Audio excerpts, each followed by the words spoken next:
But other makers have a different, it remains the same. I remember you bringing your son to class Yes. too. That's a really lovely impression I have. I'm just thinking about projects that I recently embarked on that I had to kind of incorporate motherhood into the project. And it was started as a collaboration with two other artists. One's Carol Long, the other is Ellen Rockenberg.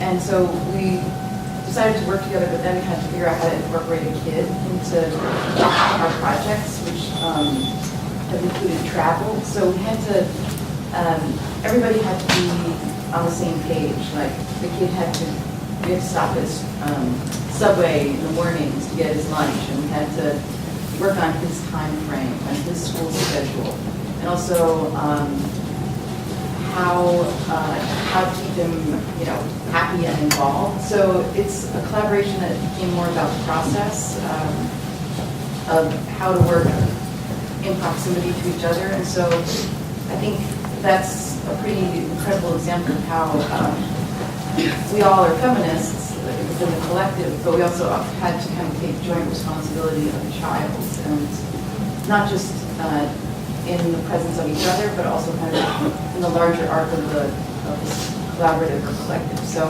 when we're thinking of future projects, we have to think, okay, so Desmond's school schedule, can you go to Istanbul during this time?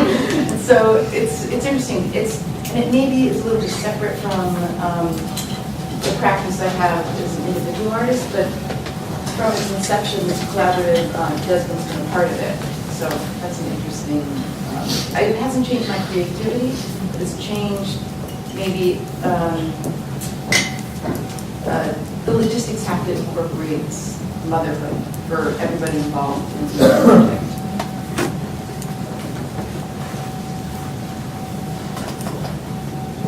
I have a kind of complicated relationship with that, because I had made work before I had my daughter that was about fertility and identity, and I think then there was this expectation that like everybody was like, wow, you're just gonna have so much to make work about. And I was like, I don't want to make. I mean, I don't want to be like the mom artist. Like that's just not what I. No, that's not what my work's about. That's not the trajectory of it. So, so people would do studio visits and like expect to see me making work about babies or something, and I really resented that on the one hand. But then I was seeing work by like Eben Ayer and these men that were doing work, and now some women like Lincoln Clayton is a Pittsburgh-based artist who does a lot of work based in sort of her home, just living at home and raising her children and making very sort of funny, smart conceptual work out of that. Is she the one who has the residency in Motherhood? Yeah, which is an amazing project. And I was just like, I would love to be able to use that time. Like I feel like there's so much creative stuff that happens at home that isn't documented in any way, and that, I'm not that kind of artist, whatever that means. I'm someone who art mostly and a writer. But I am really kind of thrilled with that way of working. I'm always trying to find ways to somehow not just make that time productive. It's really strange and selfish, but I really want to like record some of this stuff. It's so interesting and it's so ephemeral. Like it's just such a short period of time that a child is in each stage. So I've been like, doing a lot of sound recording of like the development of my daughter's language and drawing with her. We've made some really creative like collaborative paintings. And who knows what's going to happen with that stuff, but it's something that I'm thinking about. And I don't know where it will go. I think it makes a big difference. When you're talking about parenting and creativity, that's for you, motherhood, working, creativity. I actually hire my kid to be my assistant, which is a really different thing, but I think it actually comes out of. No, I know, but I think that they're very interesting because, I'm sure again, lots of artists here have worked with other artists, and you have a relationship working with another artist that's probably very different than you would have working with a family member. And I just want to say a couple of words about it because I think that my relationship working with my son is not like any relationship that I've had with any other studio assistant. And I think it's because, because he's my kid, and I have this level of, I guess, trust, or we have this relationship that is really special. So I a lot of times make these wall painting installations, and they happen within a very finite period of time, and there's a lot of pressure on the work period because there's only so much time to get the project done. And often the material that I use is relatively unforgiving. And so I really like knowing that no matter what happens, no matter what kind of jam I get into, he's there with me. And if we run out of time and we have to stay up late or work through the night, which has happened in Germany, that he's there. And I don't think I can depend on something. I know that I can't depend on it because I had that situation.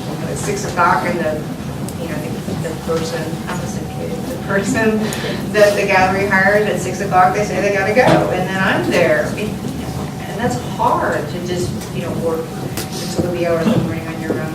So working with your kid, or at least he was there for me. And I don't think that anyone else would have done that. And with unexpected generosity, I don't think another person would have said, it's going to be okay, Mom, you're a good artist. I've never had a studio assistant, ever tell me that I was good artist, that it was going to be okay. And maybe this is normal for our artists too, but you have those moments of extreme narcissism when you think you're brilliant, but also extreme self-doubt. And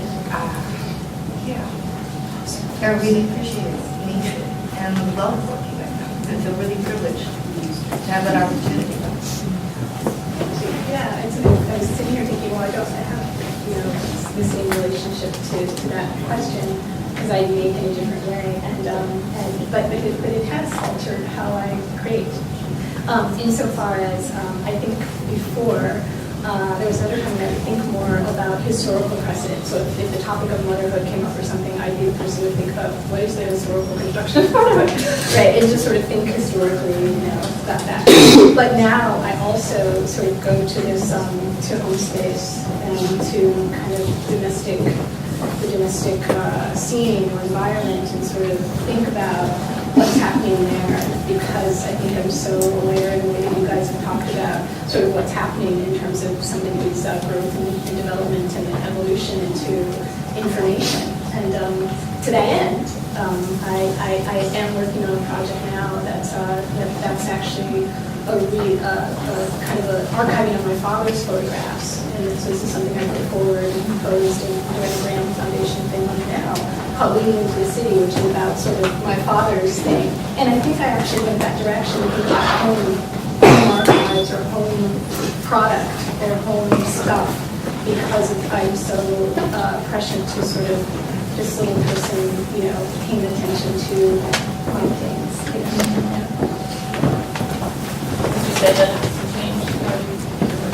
Well,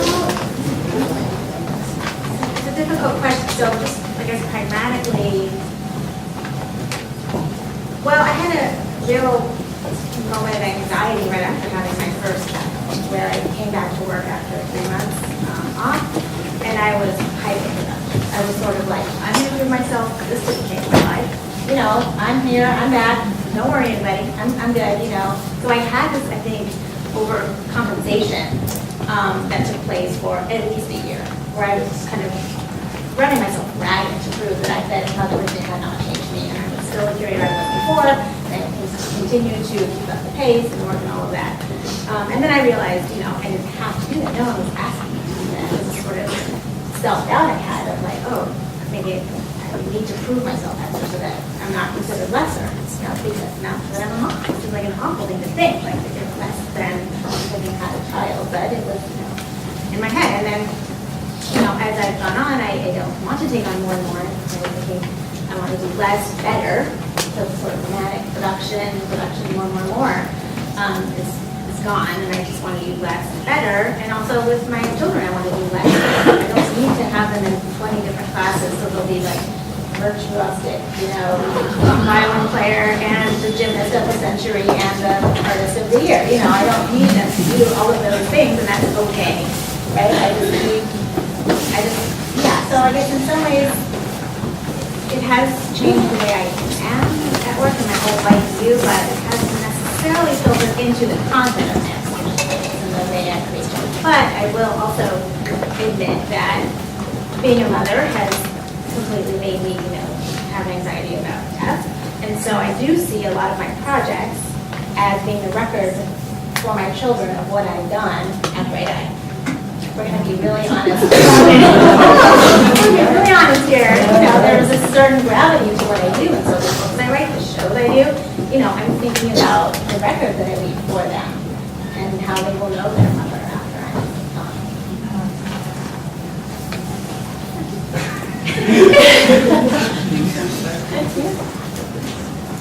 So I think some people here have acknowledged the fantastic voices that are out there.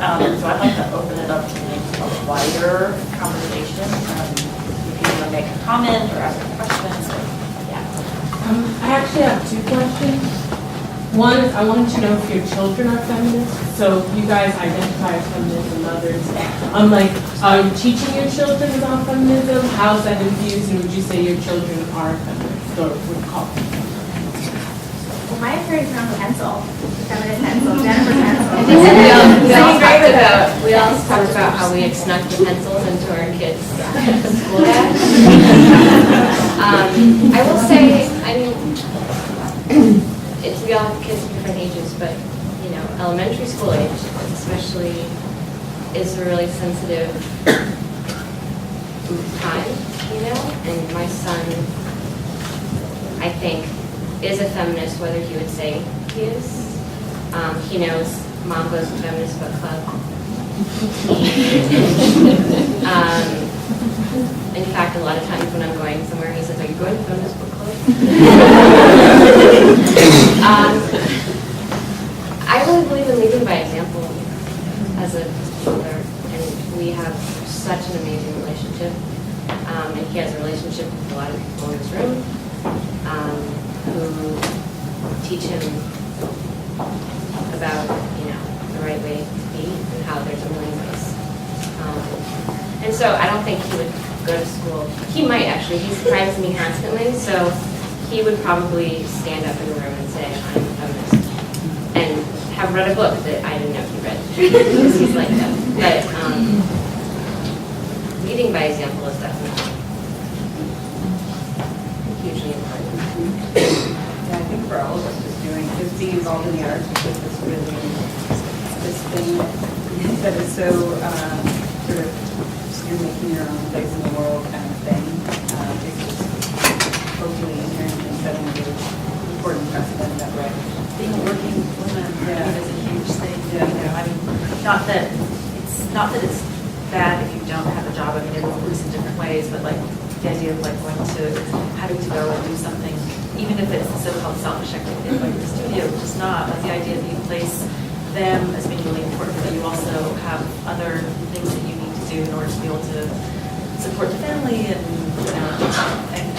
support yourself also. It's really important. But I was thinking earlier about the question about production, because my teenage son basically will never admit to me anything that I do is okay. So I posting photographs, garbage, he giggles about it from his friends.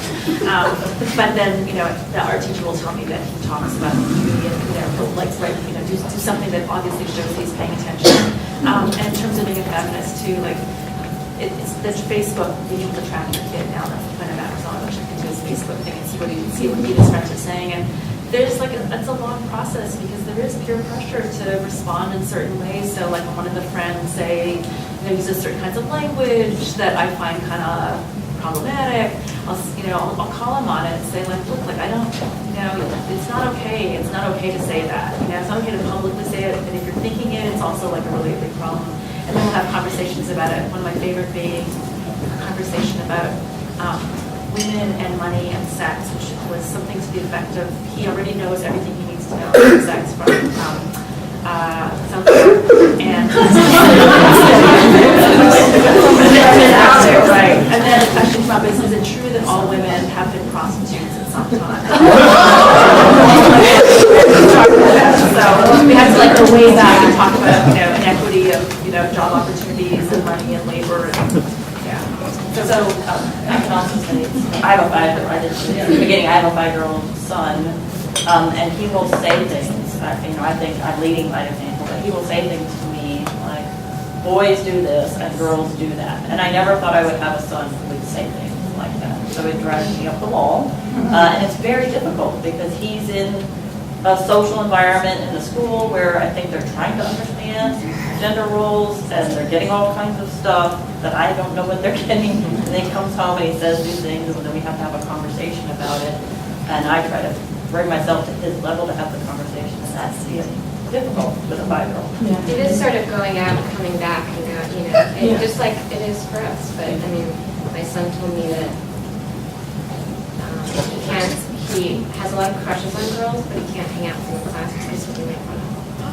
And I said, boys don't, he's a second grader. And he was like, third graders, girls and boys hang out, but in second grade, it's not a thing. And it's media is so reinforcing of all that. Even the toys that are available for kids, like all the boys play Lego and all the girls play another game. But there's no good Legos for girls. Or very few. Now they're starting to get some better Legos for girls, but there's just like no good Legos for girls, and then the girls play it. And movies like Frozen, which was about two sisters, I haven't seen that 3 times. I know about it. But he says, when I like the movie, I feel like a girl, because to feel sad or to feel like emotional is to feel like a girl. So then that's an opportunity to say, let's talk about this. Yeah. I just asked because when you were mentioning more of like the systematic things that like we told you, like whether it be like galleries and like inequity in terms of like what women are paid and things like that. It's like, like your family is where you start with those values. But also the second part of that conversation, because a lot of you guys are educators, I wanted to ask like in the classroom in terms of curriculum and like what is being taught and like how that information is disseminated, like how do you imagine infusing that your feminism in that sort of way? So like maybe you don't teach feminism 101 or something, but like how do you infuse that into like an art history class where there's like already a canon of artists that you have to share with your students, but like how do you privilege the like litany of women artists who are not recognized? Show them, talk about it. Talk about why it's not really canon. I teach comics, and that's a very male-dominated field. But I'm always really, I always make a pretty, I make a point of including as many women artists in it as I can, just because of it. Can you speak up, please? Oh yeah, I'm sorry. I said I teach comics, and that's a very male-dominated field. And I always make a point of bringing in as many female artists as I can, because there's a lot of really interesting work out there that's less well known, but it's very much a part of that conversation as well. One of the things I do is ultimately I deal a lot with bad taste forms in the way that my courses show up. So some of that is an effort to do with this issue of, women's work is soft and like sort of how you can get across what is normatively bad taste. And that's a way for me to include work that is minoritized. So really I show a lot of artists who are racialized in some ways or gendered. I do go for some writing because women's writing was kind of, not as good as men's writing up until a certain point. But it's really, that's why I often barter in kind of bad art in terms of how my courses show up, because it's a way for me to challenge that a little bit and show the work. And I teach in a museum and exhibition studies program that is 90% female. And in that class, I'm very open about curating in with gender and racial and many other categories of equity. And we talk and we confront each other very closely about this project that you are really interested in. It's a social justice focused program. Your project is all social justice focused, but have you realized that there are 3 white men who organize these, projects that are inclusive of many people, but like fundamentally, let's look at the things. Okay? You just have to say it over and over as much as you don't want to do that. No, and I guess you also need to get away from the assumption that white men would not be feminist or, pro-queer or, like that there's also a kind of like, we were talking about how we're raising our children to be feminist or raising our students to be feminist, but it's also as an artist, there is a kind of raising our audiences as well and pushing the boundaries of what can be said and be done in a work. And I like actually that Romi addressed this sort of like this knowledge that women have, that, I mean, for lack of a better phrase, I would call kind of like an access to a kind of like a spiritual reserve that you can pull on and that you can actually infuse into your work.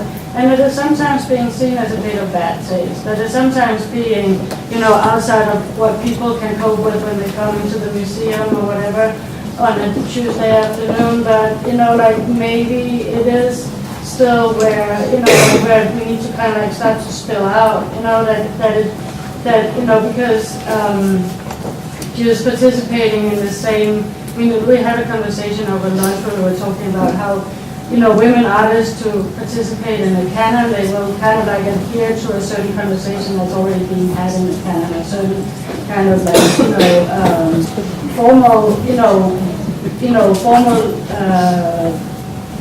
language that you speak in, contemporary art. And that's maybe the kind of like language where we have to start like kind of like swearing and, getting, making of a new kind of like vocabulary of what can be talked about also in the museum and in the kind of like work that we make individually. And then, maybe it's crazy. I mean, maybe you come in with this crazy idea, but maybe some people will actually come along with it and you'll see that there really is a kind of like conversation going already that people want to join into. That is like, that you can talk about motherhood outside of time management, okay? So we don't always just sit and talk about how we need to struggle with, because it is a struggle. It is like, super hard to, like have a babysitter or take the kids to an opening or whatever, but it's not really essentially what motherhood is about. It is about kind of like raising the next generation of, in terms of thinking, in terms of articulating what they're about outside of, like kind of like the normal gender, normative kind of like dualism, whatever. And that is maybe in the beginning will feel like you're being incomprehensive. Like people don't like, what are you talking about? What's your problem? Like why can't you just, kind of like join this kind of like. I mean, even the parameters of success in the art world are still sort of like, okay, how much gallery representation, how many museum shows, how many, monographies, all these kind of things. Those are still the parameters of success that we adhere to in the art world. And academia. What? And academia. And academia, yeah. So like when you start kind of like, and I'm not trying to be like wishy-washy or like, like gooey, but maybe it is okay to kind of like throw it out there for, like there are other conversations that, can be had and sometimes also being like, being totally got it wrong. But can you really ignore the struggle of finding a babysitter? I mean, the financial situation is a very problematic thing, right? Of course it is, but I'm not saying that we should ignore it, but I'm just saying that that should not be the whole conversation. Because that's not, if you don't acknowledge the kind of like internalized, it's kind of like if you don't acknowledge that the experience of motherhood is something that is worth talking about outside of like, oh shit, I can't find a babysitter, then, why are we sitting in an art gallery talking about, if you want to talk about babysitting, But it's a lot about of concerns, you know, it goes further with what kind of education can you provide for your child, et cetera, et cetera. I think it's a very crucial thing, right? Of course it's crucial, but it's not the whole. I think what's kind of missing a little bit is the looking at the power structures, the same power structures that repress women's bodies against making choices, repress motherhood, and force it into these strictures that are making this. And there's nothing wrong with it being conversations about our personal experiences, but we're not looking at the power structures, which mean everybody's reproducing labor in a nuclear family. Everybody's trying to be a super person at their job because there's all this unpaid labor happening in the homes. Still, this is fourth wave feminism. So we're not getting to that level of the conversation, and I think until we do, these questions about babysitting and how we're negotiating our personal work in our studios and how we're teaching our children, all of which are important, need to look at this arc of how that has not really fundamentally changed and how it wants to reproduce that. Yeah, so my question is, how do we say, right, there's a problem with family leave, there's a problem with childcare, there's a problem with other support structures for families. Like, what the fuck are we going to do about that? You know, other than say, yeah, Christa, I'm on board with you, I'm going to make this thing happen because it's going to be one tiny little wedge, because I'm not convincing anybody else, you know, in the governmental structure. I'm not. So, you know, like, what can I do, right? What can I do except saying, like, okay, all of us, let's get together and do something about it, right? Yes. So, I would love to hear you talk about what we should do. I really want to know, since there are so many faculty on the panel, like firsthand experiences, what you think in academia in particular were the supports and challenges of having children. Well, this is actually, you know, in academia, I think this is a good question, right? Because I had someone ask me recently why someone went back to work so fast after having a child, and then what kind of, you know, like, so this question of collectivity, right? What kind of precedent does that set for other women, you know, or Julie deciding that she needs to overcompensate? What kind of precedent does that set for her colleagues when they have a kid? Then they think, okay, Julie's set the bar, I gotta meet Julie's expectations. So part of what I think is happening here is we have a discussion about what we want to do for each other, right? On a larger structural level than in our individual workplaces or individual academic environments. I guess I just know, like other young professors talking about, like, well, if I'm on a tenure track, then this is the only time period I could actually have a child, or, you know, have to do it right now, right before I finish my dissertation, and, you know, like... It's a huge problem. I tried looking up statistics today about how many mothers there were on faculty and tenure, and I tracked down those, but it seems fairly, at least anecdotally, it's pretty abysmal. You know, I mean, I think for women, generally you get outside of your biological clock for by the time you're tenured for having children. So anyone that wants to have a child sort of has to either take that leap of faith, or if you're fortunate enough, you get pregnant after you get tenure. But I think, again, because of what we can do, or that larger conversation that, I can't see what it was exactly, but who's talking about the larger conversation. I was telling people before in the panel too, but being on an external tenure review for a very prestigious university where somebody was in her early 40s and had come up for tenure, and there was a lot of controversy because looking at her exhibition record, there was some dispute about whether it was high enough of a level. Plus she was a new mother, she had a 1.5-year-old child.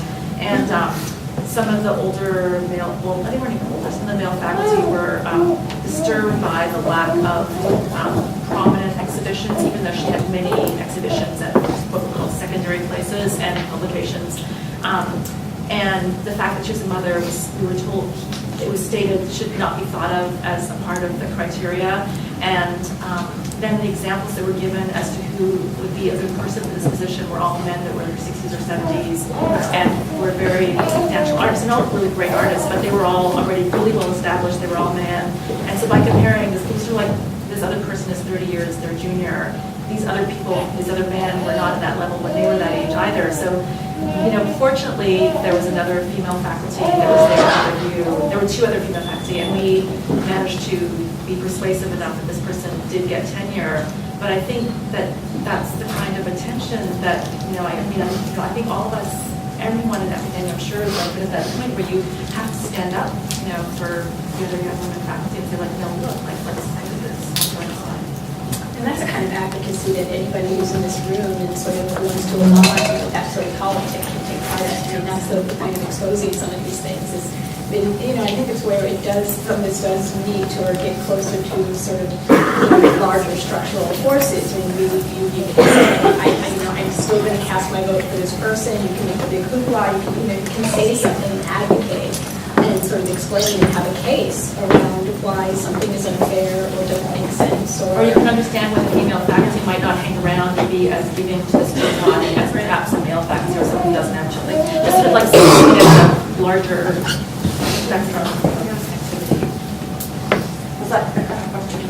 Yeah, I was just interested in the type of support that you experience as a faculty member and also. Well, it's that, and it's also when you're at those meetings, when you lead a resume, I think it's up to you to point out that it's been in the CV when there's a gap of a couple of years and maybe it looks a little light. And you can say, oh, well, maybe this woman took some time off because she's a child therapy years. And it's hard because you don't always know if she's a mother. So then you don't know. But so then you try to find out. Because you don't want to assume that it's because she's just lazy. And so, but there's that question, is it because she's non-productive or because she had a family? But I think that whenever I look at it and I know it's someone who's of that age and she's otherwise, like she's very productive and then she's not productive and then she's very productive, and I would just assume that maybe she had a baby or something.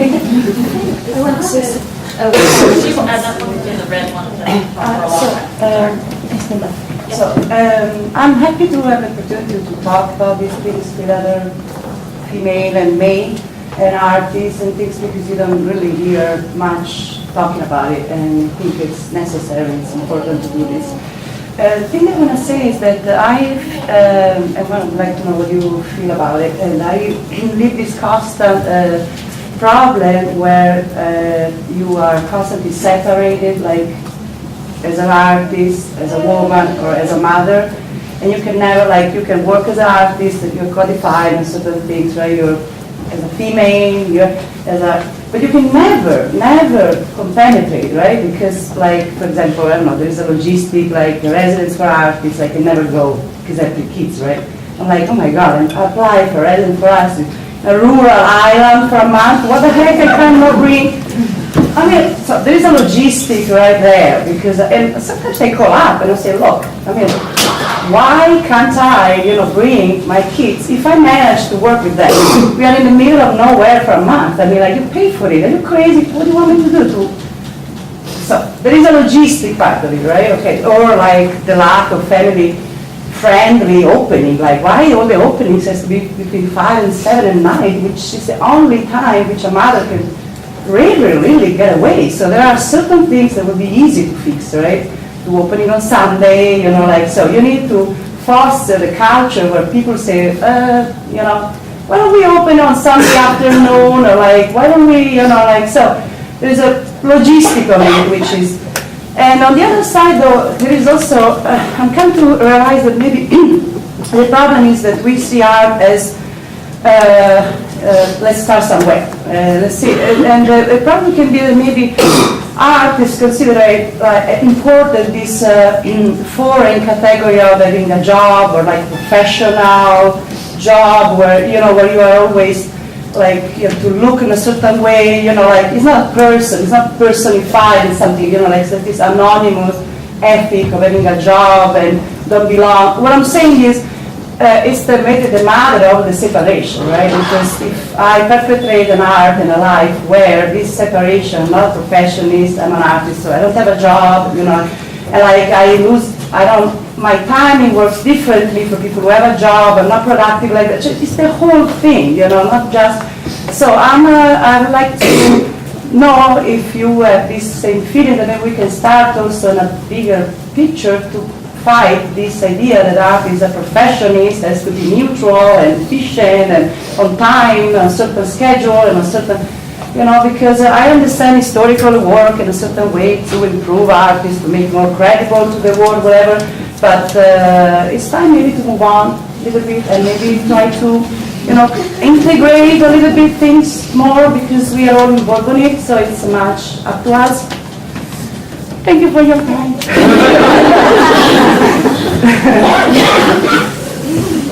Dan, and did you want to say anything?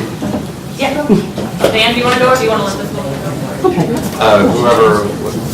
You take it. Go ahead. Maybe you want to ask the question? I guess something kind of related to Lorenza's point, I think, is, I was struck by Judy's sort of like anecdote about her son working for her, because in a way it's basically like that's like the family business model, right? And there's a way that like the family business model is always kind of, and it's kind of beautiful and wonderful, and then it's like, but the family business model is always at odds with the sort of more like regulatory kind of political approach, where like, as you said, if somebody else was working for you, then you'd have to maybe respect. Even though the art world doesn't really respect labor laws, it's like you would in theory have to respect labor laws and send them home or compensate them on some level. And that there is this. No, I know that you compensate your son, but I'm just saying it's like I actually think that the anecdote is so powerful because it embodies the kind of tension between a kind of caring relationship on the one hand, and then a sort of desire to actually have a more of a sort of, as many people have suggested, a more sort of political kind of strategy or conversation around transforming, like, labor practices, or even more kind of or even on a more micro political scale, like more kind of interpersonal or cooperative kind of practices. So I guess I just am, it's more of a comment than a question, but I am curious what people have to say about that kind of interplay between a more kind of caring based relationship that you all have been describing, and then this, how that maybe does or does not get reconciled through a sort of more of a kind of regulatory or political kind of solutions based strategy. So. If I understand what you're saying, are you talking about organizing together, or? Well, yeah, like there has been sort of some suggestions, like how can we change this, or can we do a cooperative, or can we like talk about more like labor practices or things like that. But there's a way that it is fundamentally like they are kind of at odds on some level, in a way that I don't think that means you can't do it. It just means that you have to sort of like have a political strategy that also kind of accounts for the fact that there's caring relationships at the center of it, not necessarily like conventional kind of like employer kind of client type of relationships, It's like you can't have necessarily just have like a conventional political approach to something that's about caring relationships. Now, if I add something, I think it came to my mind, and maybe the point is like to bring your biography, like to foster a culture where you bring your biography, what you do, and not just have to import other categories that don't imply a biography, right? Which is, rhetorically would say this is something invented by men, like that's what my mom would say, But this is it's really in a way revolutionary, right? Because, and I think we, as artists, as persons, as mothers, everything, we need to. I feel a lot the need to perpetrate just the culture I try to believe in. I feel the responsibility to live what I believe, So, it's I don't know. You and then Laflamme. Yeah, I think hearing the panelists and then the audience, it actually for me just keeps pointing to problems with the system itself. Like the system in academia is one thing, but then the systems like the pressure that you feel that if you were to put together a show about motherhood, how that wouldn't be accepted. Like, why is that? Is that because the collectors are primarily male and they're interested in a certain type of work that they can connect to, and that's the system that we live under, and it keeps feeding itself? And then kind of fosters a larger system about the art openings and what kind of people go to that, and what kind of lifestyle they lead. But I think I'm really happy to see the show that's coming up at the MOCP that Susan Bright put together that's on motherhood. But for me, as an artist, we're contemplating if to have kids or not. And so it's really so great for me to hear your examples of being successful women that have kids and your artists. But I have this natural fear myself about how my work's going to change after I have a kid. But where's that fear coming from? Is it because I'm thinking my work is going to change in a way that won't be accepted anymore if I photograph my kids or if I do this or that? But that's the kind of fear that's built in that I think is a societal thing, or because of the canon of artists who we see as esteemed that we need to look at and constantly bring up and challenge. I mean, and that's the work we need to do, is stop being afraid and to start talking and showing and doing what it is that we want to do, and demand that what we're doing is challenging. Demand that what we're doing, our voices must be heard. 51% of the population. We need to have the platform just like everybody else does. I think the power structures are such that, you know, as someone said, I'm waiting for them to, but, you know, we need to sort of, or try to do those things which are like us. So if the power structure is white male, even though one of the art world is female, but at the highest level, you know, the power structure is white male, and if they're not validating work that is a certain voice or a certain experience, then it becomes very hard to get that platform. And it's true that 80% of the students are female. It's really true. But before we go to Latham, I want to say that I think what you're pointing out too is something that's actually demonstrated here is a matter of how isolated individual people can feel in the terms of whatever they're within, right? So I won't get into specifics, but we here, before we started talking, like in preparation for the conversation, I was asking people what's off limits, right? Because I know that there are people on this panel who have experienced workplace discrimination, right? And I'll say for myself, I have not explicitly, but I have had fear of that.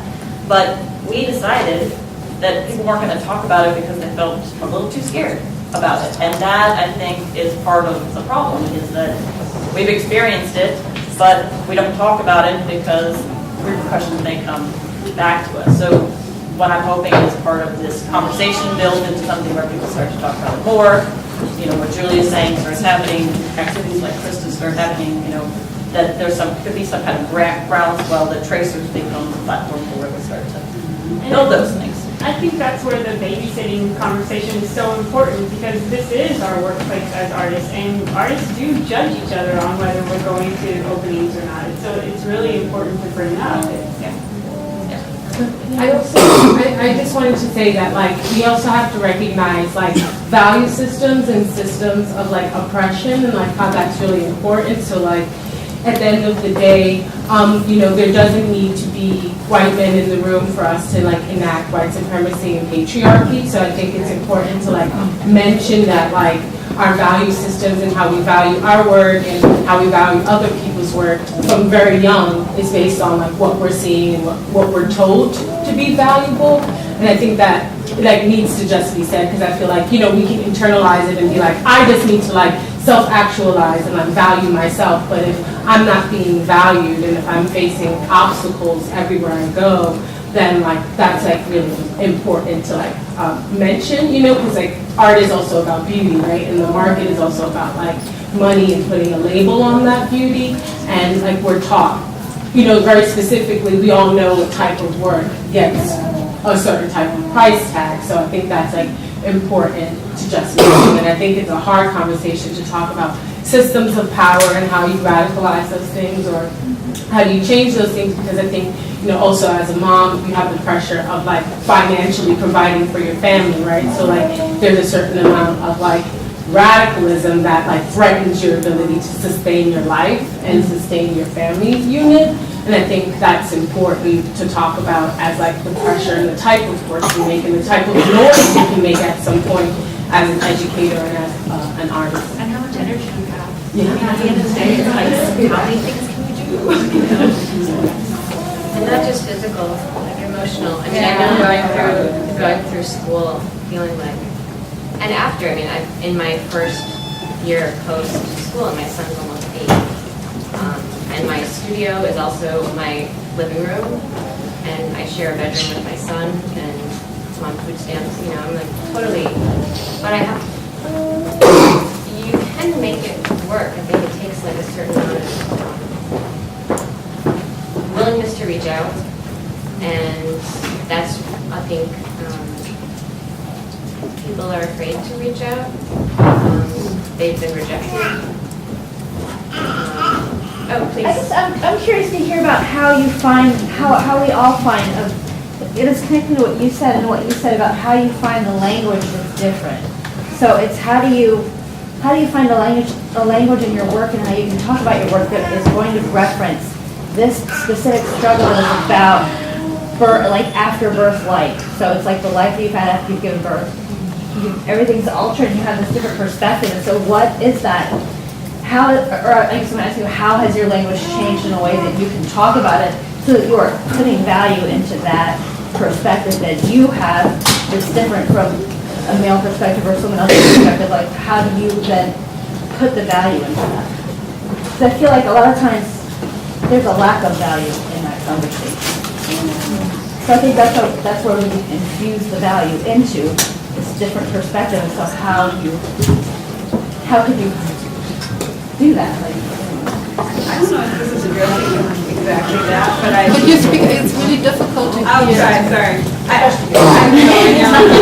a little voice, but yeah, I don't know if this addresses exactly what you're talking about, but I was just thinking as we were talking and thinking about the people in the audience who are thinking about having kids, but like freaked out by it, and here we're having this like conversation about how hard it is, but yeah, we're all here. Yeah, we're all here, and but I also wanted to say, you know, there are some, you know, aside from it being an amazing experience, you know, like I think actually having a child has been really a really positive thing for my studio practice. It's made me much more focused, and the lack of time that I have has made it like I'm so much more structured in the studio, and when I'm not in there, I'm always thinking about like what I'm going to do when I'm going to get in there, and I just when I get in there, I have this very finite amount of time to work with to make things. So, whereas before I was just kind of like I would get in the studio and I would be I don't know, I would check my email, I would find all these ways to procrastinate, and that absolutely just doesn't. I can't do that anymore, and it's been amazing for my thinking making process. So that's just something I would put out there. It's not all, there are a lot of really stressful things about it, but it's been a pretty amazing thing actually for my work. I also kind of feel like it's, like to answer your question, it's really just about doing the work, right?